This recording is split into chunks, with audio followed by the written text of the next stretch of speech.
June 1944, France. German reconnaissance pilots flew over the Allied front line, expecting to photograph the next American invasion. What they saw changed everything. Hundreds of Sherman tanks, long columns of military trucks, heavy artillery lined across open fields, thousands of soldiers preparing for battle.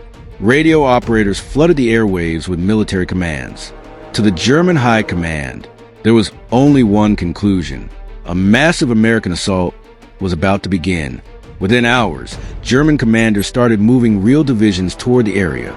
More tanks, more artillery, more soldiers. But there was one impossible problem. The entire American army they were preparing to fight didn't exist. Those tanks were made of rubber. The artillery was inflatable. Many of the trucks were nothing more than painted wooden frames. Even the radio conversations filling the German airwaves had been carefully scripted. It wasn't a real army. It was a performance, a battlefield illusion so convincing that experienced German intelligence officers accepted it as fact. The men behind this deception weren't famous generals. Many had been artists, architects, set designers, sound engineers, and advertising specialists before the war. Instead of destroying enemy forces with bullets, they defeated them with creativity. For decades, their mission remained one of America's most closely guarded military secrets. Official documents stayed classified. Their names disappeared from history. And the world never learned how a fake army helped save thousands of Allied lives. Until many years after the war had already ended. This was the Ghost Army. But how did a group of artists convince one of the world's most powerful militaries that an army existed where there was nothing at all? The answer began with one desperate problem facing the Allies in 1944. By the summer of 1944, the Allies faced a dangerous problem. After the D-Day landings, American forces were pushing deeper into France. But every advance came at a terrible cost. German commanders could quickly identify where the next attack was coming from, then move tanks, artillery, and thousands of soldiers directly into its path. The Allies needed a way to make the Germans look in the wrong direction, not for hours, for days. The solution wasn't another division. It was deception. The U.S. Army secretly assembled a unit unlike any the world had ever seen. Its official name was the 23rd Headquarters Special Troops, but history would remember them by a different name, the Ghost Army. Unlike ordinary soldiers, many of these men had never planned to fight a war. Before joining the military, they had been painters, illustrators, architects, stage designers, advertising experts, sound engineers. Even future famous fashion designers and artists stood among their ranks. Instead of teaching them how to destroy enemy tanks, the army trained them to fool enemy intelligence. Every detail had to look real. Every movement had to appear believable. Every mistake could expose the entire operation. Soon, their strangest weapons began arriving.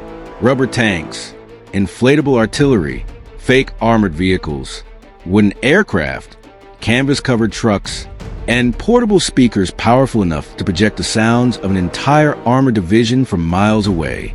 To anyone watching from the ground or from the sky, it looked exactly like a real American army, preparing for battle. But creating fake equipment was only the beginning. The real challenge was convincing experienced German intelligence officers that every movement, every radio message, and every sound was completely real. And that's where the Ghost Army became truly unstoppable. Creating fake tanks was never the real mission. The real mission was convincing Germany they were real. Every operation followed the same rule. If even one detail looked wrong, the entire illusion would collapse. Before sunrise, Ghost Army soldiers carefully positioned dozens of inflatable Sherman tanks across open fields. From just a few hundred feet in the air, they looked identical to real armored vehicles. Canvas-covered trucks were parked in perfect military formations. Fake artillery was aimed toward enemy territory. Fresh tire tracks were carved into muddy roads. Campfires burned through the night. Laundry hung outside tents. Even empty ammunition boxes were scattered across the ground. Everything was designed to answer one question before the Germans could ask it. Does this look like a real army? Then came the sound. Hidden behind trees, powerful speakers began broadcasting recordings of moving tank columns, truck engines, bulldozers, soldiers shouting orders, and armored vehicles preparing for battle. The recordings had been captured from actual American units. From miles away, German listening posts heard exactly what they expected from a massive offensive. But the deception didn't stop there. Special radio operators copied the communication style of real American divisions. Every transmission, every call sign, every coded message matched genuine military procedures. To German intelligence, the evidence kept growing. Aircraft reported tanks. Radio stations detected military traffic. Scouts observed vehicle movement. Every source confirmed the same terrifying conclusion. A major American attack was coming. So German commanders reacted exactly as the Ghost Army had hoped. They diverted thousands of Real soldiers, hundreds of tanks, and valuable artillery away from the actual battlefield, leaving the real Allied attack with far less resistance. The illusion had worked, but its most dangerous mission was still ahead. One mistake, one captured soldier, or one suspicious German officer could expose everything and turn the Ghost Army into easy targets. By late 1944, the Ghost Army was no longer an experiment. It had become one of the Allies' most valuable secret weapons. Again and again, they were sent to places where the real American army didn't exist, and ordered to make the Germans believe it did. One of their most important missions came as Allied forces prepared to cross the Rhine River. The success of the operation depended on one thing. Germany had to believe the attack would happen somewhere else. So the Ghost Army moved in first. Within hours, inflatable tanks covered the fields. Fake artillery appeared along the riverbanks. Military trucks arrived in long convoys. Radio operators filled the airwaves with non-stop military traffic. Powerful loudspeakers echoed the sounds of engines, bridges being assembled, and thousands of soldiers preparing for battle. From the air, German reconnaissance aircraft photographed exactly what they expected to see: a massive American force. German commanders reacted immediately. They shifted artillery. They repositioned armored divisions. They reinforced defensive positions, focused on the fake army. While German attention remained locked on the illusion, the real Allied forces quietly crossed the Rhine miles away, meeting far less resistance than expected. The deception had worked once again. Not a single bullet from the Ghost Army had been fired, yet thousands of enemy soldiers had been pulled away from the real battlefield. The operation saved countless Allied lives, but every successful mission increased the danger.